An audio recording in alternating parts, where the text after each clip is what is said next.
Pois bem, pessoal, agora começando sobre a educação bilíngue de surdos, que também é uma modalidade da educação brasileira, e tem o seu início no artigo 60A da Lei de Diretrizes e Bases da Educação Nacional. Então vamos lá.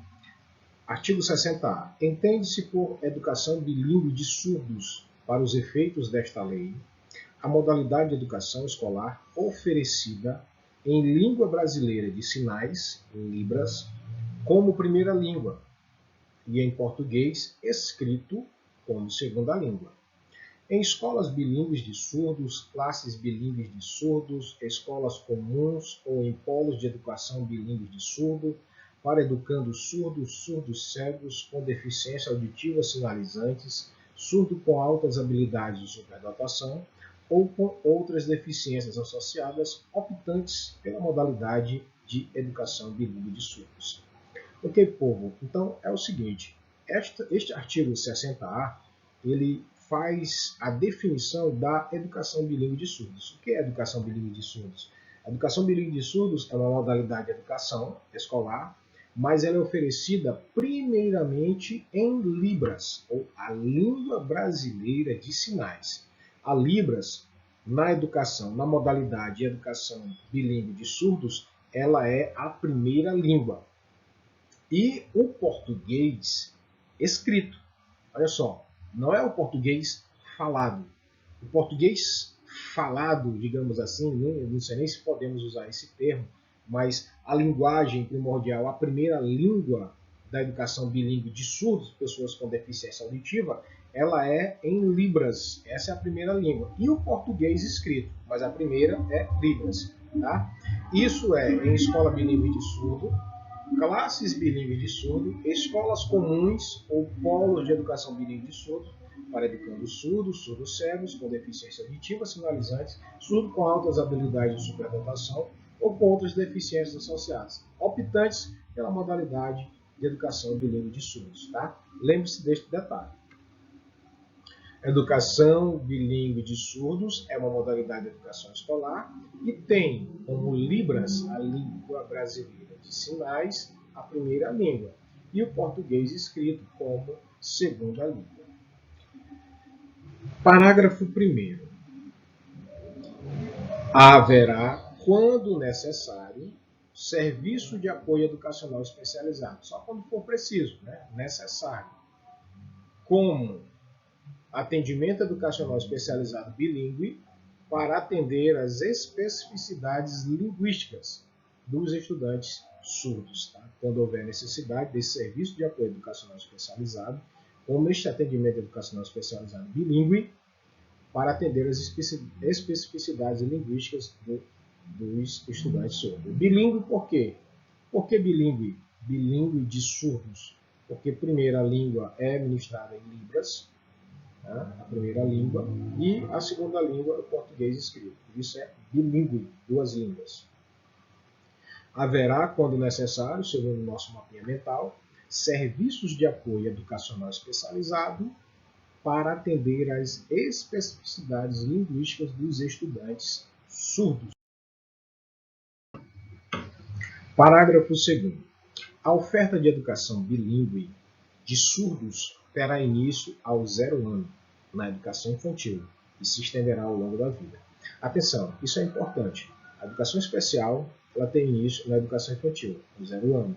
A educação bilíngue de surdos também ao 0 ano, na educação infantil. E o estendimento dela e o prazo de validade dela é ao longo da vida. Não se encerra no fundamental, não se encerra no ensino médio, não se encerra no superior. É ao longo da vida. Essa oferta de educação bilíngue é ao longo da vida. A oferta de educação bilíngue de surdos terá início ao 0 ano na educação infantil e irá se estender ao longo da vida. Parágrafo 3º. O disposto no caput deste artigo será efetivado sem prejuízo das prerrogativas de matrícula em escolas e classes regulares, de acordo com o que decidir o estudante ou no que couber seus pais ou responsáveis e das garantias previstas na Lei 13.146, de 6 de julho de 2015, Estatuto da Pessoa com Deficiência, que inclui para os surdos oralizados o acesso às tecnologias assistivas. Olha só, pessoal, esse parágrafo terceiro ele é extremamente importante e cabe uma atenção especial na sua observância. Então, para efeito do caput deste artigo, que é a oferta da educação bilíngue em duas línguas para os surdos, ele vai ser efetivado sem prejuízo, tá? Sem prejuízo das prerrogativas da matrícula em escola e classe regular. Ele pode se matricular de forma tranquila. Os estabelecimentos de ensino não têm esse direito de barrar ou de regrar quanto à matrícula destes alunos. É de acordo com o que ele decidir, o próprio aluno ou seus pais e seus responsáveis. Porque, além desta garantia na LDB, nós temos aqui associado a isto a Lei 13.146, que é o Estatuto da Pessoa com Deficiência. E inclui para os surdos que são oralizados, ou seja, os surdos que falam, os surdos que verbalizam, que falam tranquilamente, o acesso às tecnologias assistivas. As tecnologias assistivas uma gama de oportunidades, de tecnologias, de aplicativos ou de recursos que pode tranquilamente dar esse apoio assistivo aos alunos surdos. Artigo 60b.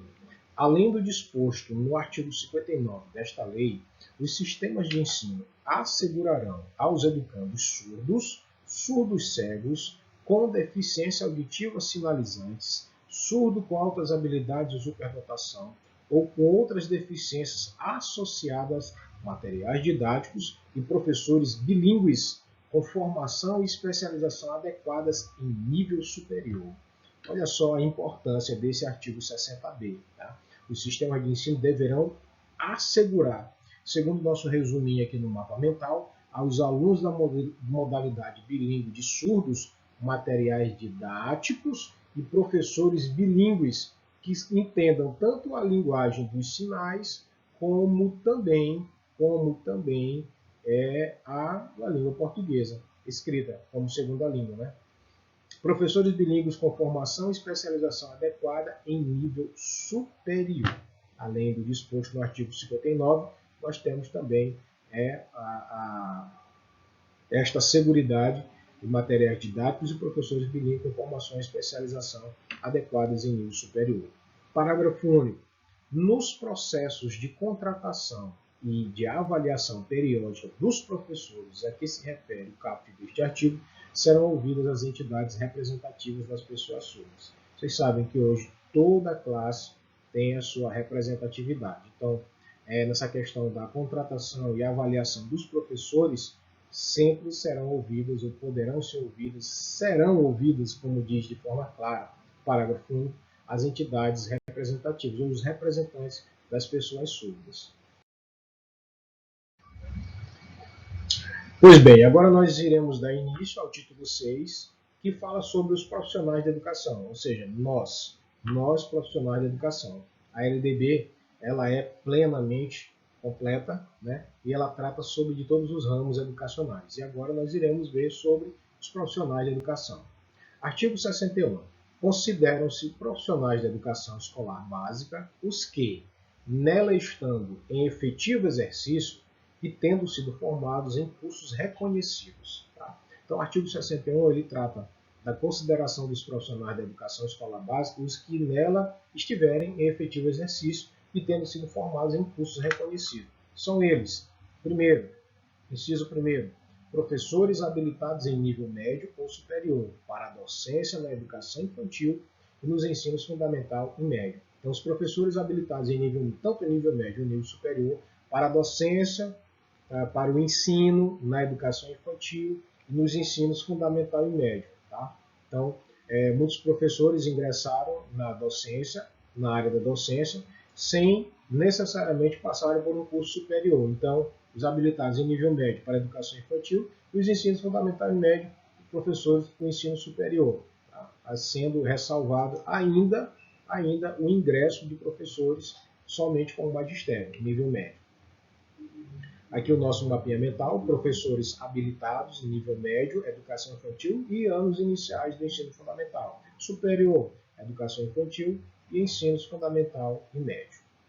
Quem mais são considerados como profissionais de educação? Segundo o inciso 2, os trabalhadores em educação, portadores de diploma de pedagogia, com habilitação em administração, planejamento, supervisão, inspeção e orientação educacional, bem como com títulos de mestrado ou doutorado nas mesmas áreas. Os trabalhadores em educação, que têm o diploma em pedagogia e a habilitação em administração, planejamento, supervisão, inspeção e orientação educacional, com título de mestrado ou doutorado. Então, os trabalhadores em educação, eles necessariamente deverão portar diploma de pedagogia e habilitação nessas áreas. Os profissionais de educação que trabalham com administração, gestão, planejamento, supervisores, os inspetores e orientação educacional, eles precisam ter esta formação básica inicial em pedagogia e uma habilitação nesta área de administração, planejamento, supervisão, inspeção e orientação educacional. Formados em pedagogia, com habilitação em administração, planejamento, supervisão, inspeção e orientação educacional e, além do mais, bem como títulos de mestrado ou doutorado. Vamos fazer uma questão. Na Lei de Diretrizes e Bases da Educação Nacional, no seu artigo 61, consideram-se profissionais da educação escolar básica os que, nela estando em efetivo exercício, tendo sido formados em cursos reconhecidos, exceto, que é a errada. Nós temos aqui 4 alternativas, isso quer dizer que ele quer a questão errada, então o exceto abre a exceção que ele quer a questão errada. Então, se nós temos 4 alternativas, 3 aqui estarão corretas, uma estará errada, e ele quer a questão errada. Tá? Então, atenção para esses termos, para essas palavras, exceto. Professores habilitados em nível médio superior para a docência na educação infantil e nos ensinos fundamental e médio. Essa aqui está correta, não é essa a questão. Trabalhadores portadores de qualquer diploma de curso superior com habilitação em administração, supervisão e orientação educacional, bem como título de especialização na área educacional. Aqui, o que compromete toda essa alternativa são aqui trabalhadores portadores de qualquer diploma de curso superior. Então, essa questão aqui ela está errada. Então, possivelmente, deve ser esta a questão, pois aqui estaria abrindo vazão para pessoas portadoras de qualquer curso superior, como administração, engenharia e outro curso, ou outra formação em nível superior. Letra C. Trabalhadores em educação, portadores de diploma de curso técnico ou superior em área pedagógica ou afim. Isso aqui está correto. Nós queremos a errada. A errada é a letra B. Profissionais graduados que tenham feito complementação pedagógica conforme disposto do Conselho Nacional de Educação. Isso aqui também está correto. Então, a alternativa a ser marcada, ou a alternativa errada, é a letra B. Inciso 3. Trabalhadores em educação, portadores de diploma de curso técnico ou superior em área pedagógica ou afim. Os trabalhadores em educação, que tiverem curso técnico em área pedagógica ou afim, ou semelhante, e as pessoas que têm curso superior em área pedagógica ou área afim. Aqui técnico, aqui superior, que seja pedagógico ou afim, ou semelhante. Inciso 4. Profissionais com notório saber, reconhecido pelos respectivos sistemas de ensino, para ministrar conteúdos de áreas afins à sua formação ou experiência profissional, atestados por titulação específica ou prática de ensino em unidades educacionais da rede pública ou privada ou das corporações privadas em que tenha atuado, exclusivamente para atender o inciso 5 do artigo 36. Olha só, pessoal, profissionais que tenham notório saber, reconhecido pelos respectivos sistemas de ensino, para ministrar conteúdos de áreas afins à sua formação ou experiência profissional. Isso vai contar ou referente à sua formação ou da sua experiência profissional. O que vai atestar isso? O que vai dizer desse notório saber? A titulação específica ou prática de ensino em unidades educacionais público ou privada, uma declaração, ou seja, um certificado, ou de corporações privadas que tenham atuado, profissionais que tenham notório saber. Eles devem atestar isso por titulação específica, e se ele não tiver titulação específica, uma certidão, um diploma que venha ser descrito a prática de ensino em unidades educacionais, tanto na rede pública como na rede privada. Aqui o nosso mapinha mental, profissionais com notório saber, reconhecido pelos sistemas de ensino, tá? Exclusivamente para atender ao itinerário formativo, conteúdos de áreas afins à sua formação ou conteúdos de áreas afins à sua experiência, atestado por esses documentos. Vamos lá para o inciso de número 5. Profissionais graduados que tenham feito a complementação pedagógica conforme disposto pelo Conselho Nacional de Educação. Ou seja, o Conselho Nacional de Educação ele emitiu um parecer, né, o CNE, e os profissionais que tenham já uma licenciatura ou um curso de bacharelado, um curso de nível técnico, e ele queira fazer uma complementação pedagógica, ele tem um título semelhante ou equivalente a um curso ou uma área afim que ele deseja. Então, são profissionais graduados com complementação pedagógica. Ele tem simplesmente uma complementação pedagógica. Essa portaria, esse dispositivo do Conselho Nacional de Educação, considera como uma segunda licenciatura, tá? Os profissionais que já são graduados e fazem complementação pedagógica. Profissionais graduados com complementação pedagógica. Aí aqui eu trouxe um requisito do edital aqui da cidade vizinha, de Turilândia, que fala sobre essa complementação pedagógica. Veja só o requisito aqui, ó. Licenciatura, professor do 1º ao 5º ano, das séries iniciais. Ó. Olha só qual o requisito. Licenciatura plena em pedagogia, tá? Licenciatura plena em pedagogia, são os pedagogos, de fato. Ou curso superior com complementação pedagógica em programa especial de licenciatura, PEL, em área afim, estamos falando da pedagogia, fornecido por instituição de ensino superior reconhecido pelo MEC. Então, este edital, ele está dizendo que tanto para pedagogos, né, que tenham licenciatura plena em pedagogia, ou alguém que já tem o curso superior com complementação pedagógica, que é o Programa Especial de Licenciatura, conhecido por PEL, em pedagogia. Então, será tanto pedagogia como quem tenha complementação pedagógica em pedagogia. Ele pode concorrer de forma tranquila. Vamos fazer uma questão. Prova IBAD, Banca IBAD, de Prefeitura de Rio Branco, no Acre. Professor da Educação Especial Libras. De acordo com a LDBEM, nós sabemos que essa é uma terminologia que também pode ser cobrada em concursos para tratar-se da LDB. A LDB é conhecida como LDBEM, conhecida como Lei Darcy Ribeiro. Tá? Consideram-se profissionais da educação escolar básica os que nela, estando em efetivo exercício e tendo sido formados em cursos reconhecidos, são: letra A, professores habilitados em nível médio para educação infantil e ensino fundamental 1, e 2, professores habilitados em nível superior para ensino médio. A questão aqui está, essa alternativa aqui ela está incorreta. Nós queremos a correta.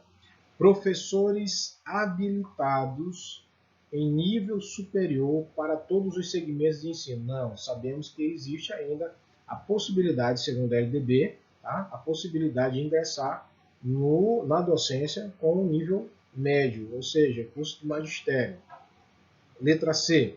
Professores de formação técnica com habilitações específicas para atuar em todos os segmentos de ensino também não existe esta formação técnica para habilitar especificamente ou para atuar em todos os segmentos de ensino. Letra D. Professores graduados, mesmo sem complementação, não. Tem que ter um graduado, mas que tenha complementação pedagógica para atuar na educação infantil, nos ensinos fundamental e médio. Não, tem que ter complementação pedagógica, não é sem complementação pedagógica. Letra E. Professores habilitados em nível médio ou superior para a docência na educação infantil e nos ensinos fundamental e médio. A alternativa correta aqui é a letra E. Artigo 62. A formação de docentes para atuar na educação básica far-se-á em nível superior. em curso de licenciatura plena, admitido como formação mínima para o exercício do magistério na educação infantil e nos 5 primeiros anos do ensino fundamental, a oferecida em nível médio na modalidade normal. Olha só, pessoal, a formação de docentes para atuar na educação básica, qual é a educação básica? Educação infantil, ensino fundamental e ensino médio. Ela far-se-á em nível superior, ou seja, a exigência do artigo 62 aqui da LDB é que seja em nível superior, em curso de licenciatura plena, admitida como formação mínima para o exercício do magistério na educação infantil nos 5 primeiros anos do fundamental, a oferecida em nível médio na modalidade normal. Ou seja, ela far-se-á em nível superior, em curso de licenciatura plena. Mas esse artigo 62 também admite como formação mínima para o exercício do magistério na educação infantil e do 1º ao 5º ano, a oferecida em nível médio. Tá? Mas o que acontece? Alguns documentos educacionais, como por exemplo o Plano Nacional de Educação, ele deu um prazo de até o ano de 2020 para os professores terem curso superior, ou seja, para estarem na sala de aula somente os professores que têm curso superior, de 2020 em diante, para não ingressarem mais no magistério sem o nível superior. Esse prazo já acabou, já estamos em 2023, mas o Plano Nacional de Educação não alterou ou não foi alterado esse artigo 62 da LDB, tá? Para ingressar na docência somente em nível superior. Esse artigo, então, para efeitos de prova, para efeitos de concurso público, continua desta maneira. Professores habilitados, nível médio, modalidade normal. Educação infantil, anos iniciais, continua. Tá? E superior, educação infantil, ensino fundamental e ensino médio. Vamos fazer uma questão. A Lei 9394 da LDB provocou a necessária discussão sobre a formação mínima para os professores que atuam ou atuarão na educação básica. Textualmente, a lei estabelece em seu artigo 62 que a formação de docentes para atuar na educação básica, letra A, far-se-á em nível superior, não sendo mais admitida para o exercício do magistério na educação infantil nos 5 primeiros anos do ensino fundamental, a oferecida em nível médio na modalidade normal. Isso aqui está errada, não está em compasso com o que está disposto no artigo 62 da LDB. Letra B, far-se-á em nível superior e em cursos de pós-graduação, não fala sobre pós-graduação, em educação realizada em universidades admitida como formação mínima para o exercício do magistério na educação infantil, nos 5 primeiros anos iniciais do ensino fundamental, a formação em pedagogia. Também não, está errado. Letra C, far-se-á em nível superior em curso de licenciatura em universidades, admitido como formação mínima para o exercício do magistério na educação infantil e nos 5 primeiros anos do ensino fundamental, a oferecida em pedagogia. Também está errada. Letra D. Far-se-á em nível superior em curso de licenciatura plena em universidades e institutos superiores de educação, admitida como formação mínima para o exercício do magistério na educação infantil nos 5 primeiros anos do ensino fundamental, oferecida em nível médio modalidade normal. Essa questão aqui, ela que está correta. Nós vamos ler a letra E. Far-se-á em nível de curso de licenciatura curta, não existe mais as licenciaturas curtas. Institutos Superiores de Educação, admitido com formação mínima para o exercício do magistério, a formação infantil nos 5 primeiros anos do ensino, nos 5 primeiros anos iniciais do ensino fundamental, oferecida nos cursos em pedagogia. Essa aqui também está errada. A questão, a alternativa correta é a letra alternativa B. Parágrafo 1º. A União, o Distrito Federal e os Estados e os municípios, em regime de colaboração, deverão promover formação inicial, a continuada e capacitação dos profissionais do magistério. Ou seja, cabe aos entes federados, tanto a União, o Distrito Federal, os Estados, os municípios, em regime de colaboração, deverão promover a formação inicial para os professores, a formação continuada e a capacitação dos profissionais de magistério. Então, caberá aos próprios entes federados promover estas formações aos professores. Então, você que está querendo ou que sonha ingressar no magistério, saiba disso, que você terá à sua disposição a formação inicial, formação continuada e as capacitações, tá, para vocês, profissionais do magistério. Parágrafo 2º. A formação continuada e a capacitação dos profissionais de magistério poderão utilizar recursos e tecnologias de educação à distância. Poderão utilizar. A formação continuada e a capacitação, né? Elas poderão utilizar esses recursos e tecnologia de educação à distância, na modalidade EAD, né? Educação à distância, para fins de formação continuada e capacitação dos profissionais do magistério, que pode ser ofertado à distância. Parágrafo 3º. A formação inicial de profissionais de magistério dará preferência ao presencial, subsidiariamente fazendo uso de recursos e tecnologias de educação à distância. Ou seja, para fins de formação inicial, tá, de profissionais do magistério, a preferência é presencial. Tá? A preferência é presencial. Mas ele subsidiariamente pode fazer uso de recursos e tecnologia de educação à distância. Fazer usos, tá, dos recursos das tecnologias da educação à distância, mas a formação inicial ela deve se dar de forma presencial. Mas a continuada e a capacitação ela pode ser feita à distância, só não a inicial. Tá? Parágrafo 8. Os currículos dos cursos de formação de docentes terão por referência a Base Nacional Comum Curricular. Depois da Base Nacional Comum Curricular, né, comum curricular, os currículos eles deverão, tá, observar a base, deverão ter por referência a Base Nacional Comum Curricular. Questão: em relação aos cursos de formação de docentes, a Lei de Diretrizes e Bases da Educação Nacional diz que a. Todos devem ser ministrados no interior da instituição na qual o profissional trabalha? Não. Tem a possibilidade de ser também EAD, curso de formação docente, que não explicou se é inicial ou continuado e capacitação. Sabemos que a inicial, a preferência é presencial. Letra B. Seus currículos devem ter como referência a Base Nacional Comum Curricular? Perfeito. Os currículos devem ter como referência a Base Nacional. Letra C. A elaboração de currículos é de livre iniciativa instituições que oferecem? Não, não é de livre iniciativa das instituições que os oferecem. Qualquer pessoa pode ministrar independentemente de formação ou liberação de órgãos competentes? Também não. A alternativa correta aqui é a alternativa B. Artigo 62b. O acesso de professores das redes públicas de educação básica a cursos superiores de pedagogia e licenciatura será efetivado por meio de processo seletivo diferenciado. Ou seja, aqui é uma regalia, que é uma exclusividade para professores. O acesso de professores das redes públicas da educação básica a cursos superiores em pedagogia ou qualquer que seja a licenciatura deverá ser feito ou deverá ser efetivado por meio de um processo seletivo diferenciado dos demais. Tá? Então, professores têm prioridade, né? Professores da rede pública da educação básica, eles têm direito a ingressarem em cursos superiores, tanto pedagogia ou outra licenciatura, feito por meio aí de processo seletivo diferenciado.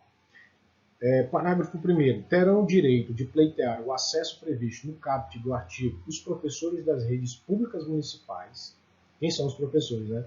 Redes públicas municipais, estaduais e federal, que ingressarem por concurso público, tenham pelo menos 3 anos de exercício da profissão e não sejam portadores de diploma de graduação. Ou seja, o parágrafo 1º aqui está regulamentando o acesso desses professores da rede pública, tanto municipal, estadual e federal, que ingressaram, são professores efetivos, logicamente, por concurso público, e eles tenham passado aí por 3 anos de exercício da profissão. O que isso significa? Que eles devem passar 3 anos, que é o período de estágio probatório. E eles não tenham formação anterior, não sejam portadores de diploma de graduação. Artigo 64. A formação de profissionais de educação para administração, planejamento, inspeção, supervisão e orientação educacional para a educação básica será feita em cursos de graduação em pedagogia ou em nível de pós-graduação, a critério da instituição de ensino, garantida nesta formação a base comum nacional. Ou seja, o que a LDB neste artigo 64 está garantindo? Que a formação de profissionais de educação para administração, planejamento, inspeção, supervisão e orientação para a educação básica seja feita em curso de graduação em pedagogia. Tá? Este é o mínimo, esta é a métrica mínima, ou em nível de pós-graduação. Tá? Isso vai ser, quem é que vai estabelecer esse critério? As instituições de ensino, garantido nessa formação a base nacional, tá? Ou a base comum nacional.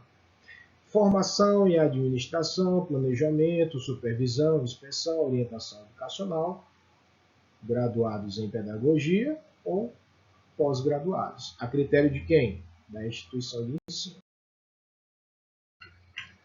Artigo 65. A formação docente, exceto para a educação superior, incluirá prática de ensino de no mínimo 300 horas. Ou seja, essa formação docente, exceto para a educação superior, né, mas para a educação básica. Para a educação básica é educação infantil, ensino fundamental e ensino médio. Exceto para a educação superior, deve incluir prática de ensino de no mínimo 300 horas.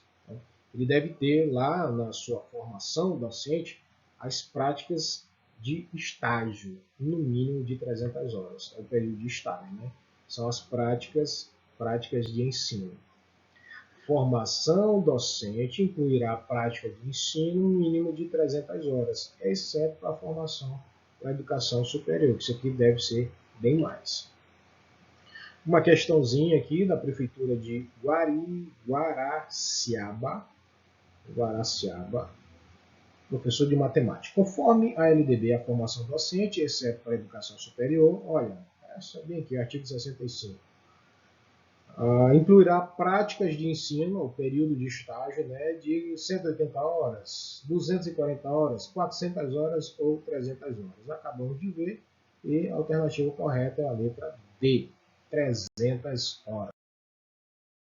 Artigo 66. A preparação para o exercício do magistério superior far-se-á em nível de pós-graduação, prioritariamente em programas de mestrado e doutorado. Para a educação básica, nós temos uma métrica, nós temos uma barra a ser transposta. Para o magistério superior, deve fazer-se, né, ou far-se-á em nível de pós, tá? Em pós-graduação. Só pode dar aulas em nível superior, em magistério superior, se o professor tiver pós-graduação. Mas a LDB, no artigo 66, admite que seja de pós-graduação. Mas após a vírgula vem também um outro adendo, prioritariamente em programas de mestrado e doutorado. Ou seja, a prioridade pode em nível de pós-graduação, mas a prioridade é de quem tenha mestrado ou doutorado. Mapinha mental, formação para o magistério superior, pós-graduação, prioritariamente mestrado ou doutorado. Parágrafo único. O notório saber, reconhecido por universidade com curso de doutorado em área afim, poderá suprir a exigência de título acadêmico. Ou seja, aqui está falando sobre o notório saber. Mas esse notório saber ele deve ser reconhecido por uma universidade com curso de doutorado em área afim. Deve ter este reconhecimento na universidade com curso de doutorado em área afim, pode suprir essa exigência de título acadêmico.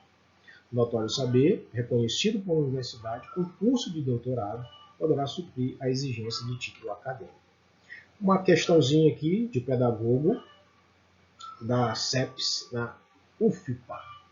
Sobre o notório saber, de acordo com a Lei de Diretrizes e Bases da Educação em vigor, é correto afirmar, aquilo que é a alternativa correta. Então, nós temos 4 alternativas erradas e uma é a correta.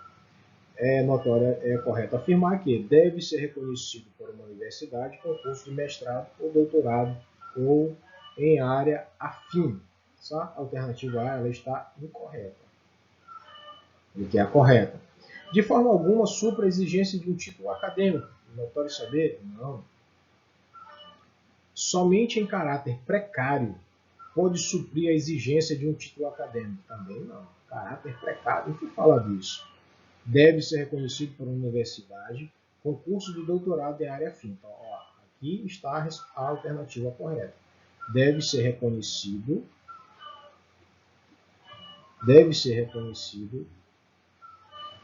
por uma universidade com curso de doutorado em área afim. Então, ou seja, como é que uma universidade que não tem um curso de doutorado na área que está sendo reconhecido o notório saber, se ele não tem curso de doutorado nessa área X, por exemplo, educação especial, se ele não tem curso de doutorado na área de educação especial, como é que a universidade vai atestar que esse profissional tem notório saber em educação especial? Então precisa ser testado. Então a universidade ela precisa ofertar um curso de doutorado nessa área para ela atestar que o profissional ele tem notório saber. Letra E. Pode ser reconhecido por qualquer instituição, já que não se processa a certificação. Isso aqui está errado. A alternativa correta é a letra D. Artigo 67. Os sistemas de ensino promoverão a valorização dos profissionais da educação, assegurando-lhes, inclusive nos termos dos estatutos e dos planos de carreira do magistério público. Primeiro, ingresso exclusivamente por concurso público de provas e títulos. 2. Aperfeiçoamento profissional continuado, inclusive com licenciamento periódico remunerado para esse fim. 3. Piso salarial profissional. 4. Progressão funcional baseada na titulação ou habilitação e na avaliação de desempenho. 5.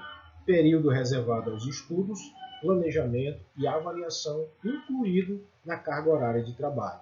6. Condições adequadas de trabalho.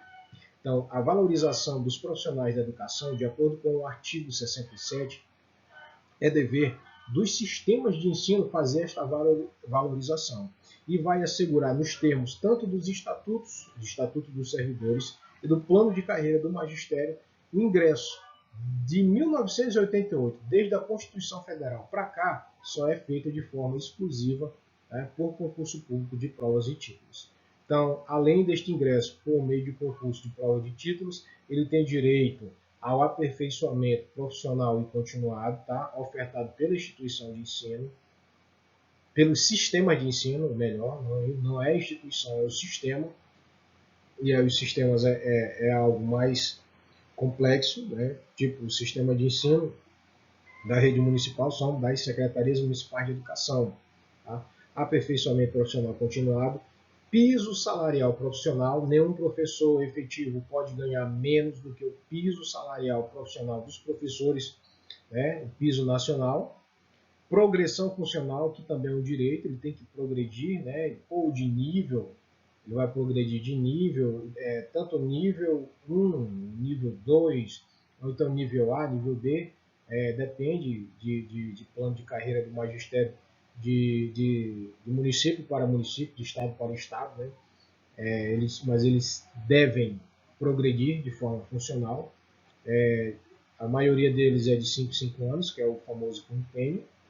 Eles têm direito a estudos, planejamento e avaliação incluídos na carga de trabalho e condições adequadas de trabalho.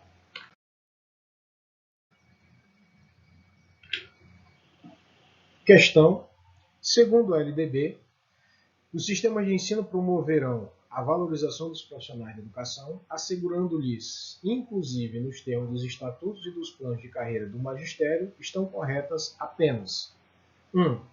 Piso salarial profissional. Ok, deve ser assegurado. Aperfeiçoamento profissional em serviço? Não sei não. Dúvida. Aqui eu colocaria uma interrogação. 3. Ingresso exclusivamente por concurso de provas e títulos? Ok. Período reservado a estudos, planejamento e avaliação, incluído na carga de trabalho? Sim, a carga horária inclui tanto a estudos, planejamento e avaliação. Progressão funcional baseada na titulação, habilitação e na avaliação de desempenho. Ok, então a resposta correta é 1, 3, 4 e 5. Essa questão aqui, ela cabe recurso. cabe recurso. 1, 3 e 4, mas a 5 também está correta. Então seria B. A 1, 4 e 5 também está correta. Essas duas aqui estão corretas. 2, essa aqui não. Essa aqui não. Por eliminação está errada. 3, 4, 5. 3, 4, 5 também está correto. Então aqui tem mais de uma alternativa correta. Então nós vamos procurar a mais correta para poder marcar neste caso. Porém, esta questão, senhores, ela cabe recurso. Mas aqui a mais completa deve ser a letra C. A 1, piso salarial profissional, ninguém pode ganhar menos do que o piso. A 4, reservado estudos de planejamento e avaliação. E a 5, a progressão.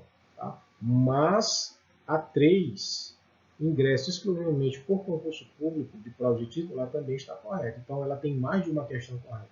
Pelo fato de ter mais de uma questão correta, ela cabe recurso. Tá? E ainda há pouco nós falamos, em se tratando do ingresso exclusivamente por concurso público de provas ou títulos, nós falamos que de 1988 para cá, ou seja, da Constituição Federal para cá, ninguém mais é investido em cargo público se não for por meio de concurso público.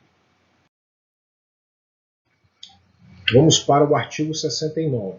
A União aplicará anualmente, nunca menos de 18%, e os estados, o Distrito Federal e os municípios, 25%, o que consta nas respectivas constituições ou leis orgânicas, da receita resultante de impostos, compreendidas as transferências constitucionais na manutenção e desenvolvimento do ensino público. Aqui um mapinha mental. Educação, ela deve ter seu financiamento, deve ter os seus recursos. E aqui, esse artigo aqui, ele fala sobre do que deve ser aplicado, tá? Aplicado. A União, 18% da receita resultante dos impostos. O brasileiro é um povo que paga muito imposto, Então, 18%, tá? A União deverá aplicar, tá? Para o desenvolvimento do ensino público, 18%. E os estados, Distrito Federal e município, nunca menos de 25%.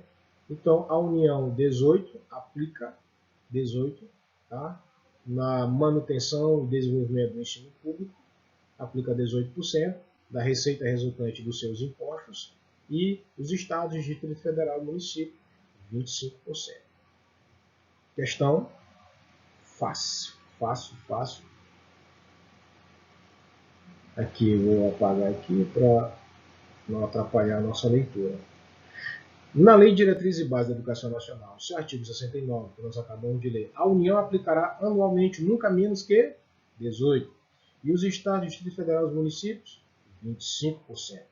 O que consta nas respectivas constituições ou leis orgânicas da receita resultante de impostos compreendidos nas transferências constitucionais na manutenção e desenvolvimento do ensino público. Assinale a alternativa que preencha corretamente as lacunas. Nós já marcamos. E a questão aqui é a letra B. Nunca menos que 18% e 25%. 18% para a União e 25% para os estados, municípios e Distrito Federal, no tocante à aplicação dos recursos para a manutenção e desenvolvimento do ensino público. Artigo 70. Considerar-se-ão como manutenção e desenvolvimento do ensino, o que é, né? Agora ele vai dizer o que é, as despesas realizadas com vistas à consecução dos objetivos básicos das instituições educacionais de todos os níveis, compreendendo as que se destinam a realização de atividades curriculares complementares voltadas ao aprendizado dos alunos ou à formação continuada dos profissionais da educação, tais como exposições, feiras, mostras de ciências da natureza, humanas, matemática, língua portuguesa ou língua estrangeira, literatura. Isso foi incluído pela Lei 14.560 de 2023, uma novidade. Então, essa manutenção e desenvolvimento do ensino visa a se destinar à realização dessas atividades curriculares complementares, tá? E ao aprendizado dos alunos e também à formação continuada dos profissionais da educação. Aí envolve feiras de ciências, exposição, mostras culturais, tanto das áreas de ciência da natureza, áreas humanas, matemática, língua portuguesa, língua estrangeira e literatura. Realização de atividades curriculares complementares, aprendizado dos alunos, formação continuada dos profissionais da educação, exposições, feiras e mostras de língua portuguesa, ciência da natureza, língua estrangeira, cultura, ciências humanas, literatura e matemática. Artigo 79b. Aqui a minha imagem ficou na frente, mas dá para ler direitinho. O calendário escolar incluirá 20 de novembro como o Dia Nacional da Consciência Negra. Vamos lá. Questãozinha aqui da Cefet Bahia sobre o calendário escolar, de acordo com a Lei de Diretrizes e Bases da Educação Nacional, Lei 9394, de 20 de novembro de 96 e suas alterações posteriores, analisa as assertivas e identifica com V as verdadeiras e com F as falsas. Vamos lá, verdadeiro ou falso? Falso. O calendário escolar incluirá o 20 de novembro como Dia Nacional da Consciência Negra? Essa aqui está verdadeira, acabamos de ver. A carga horária mínima anual será de 600 horas para o ensino fundamental de efetivo trabalho escolar, incluindo tempo reservado aos exames finais, quando houver, não, sabemos que a carga horária mínima anual para o ensino fundamental é de 800 horas. 800 horas e 200 dias de efetivo trabalho, que é falso. O calendário escolar deverá adequar-se às peculiaridades locais, inclusive climáticas e econômicas, a critério do respectivo sistema de ensino, sem com isso reduzir o número de horas letivas previsto nesta lei. Também está correto. Então aqui é VFV. Alternativa A é a alternativa correta.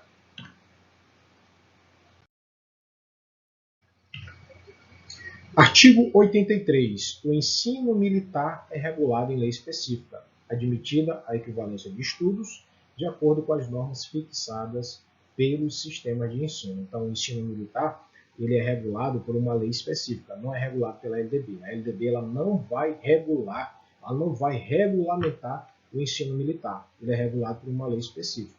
Porém, admite-se o quê? A equivalência de estudos, de acordo com as normas fixadas pelo sistema de ensino. Artigo 90A. Até a entrada em vigor da lei de que trata o artigo 14, os conselhos escolares e os fóruns dos conselhos escolares já instituídos continuarão a observar as normas expedidas pelos respectivos sistemas de ensino, incluído agora em 2023.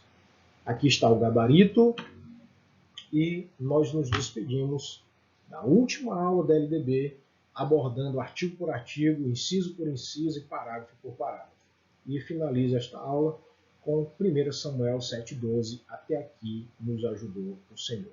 Que Deus nos abençoe, nos ilumine durante a nossa prova. Tchau e fiquem com Deus.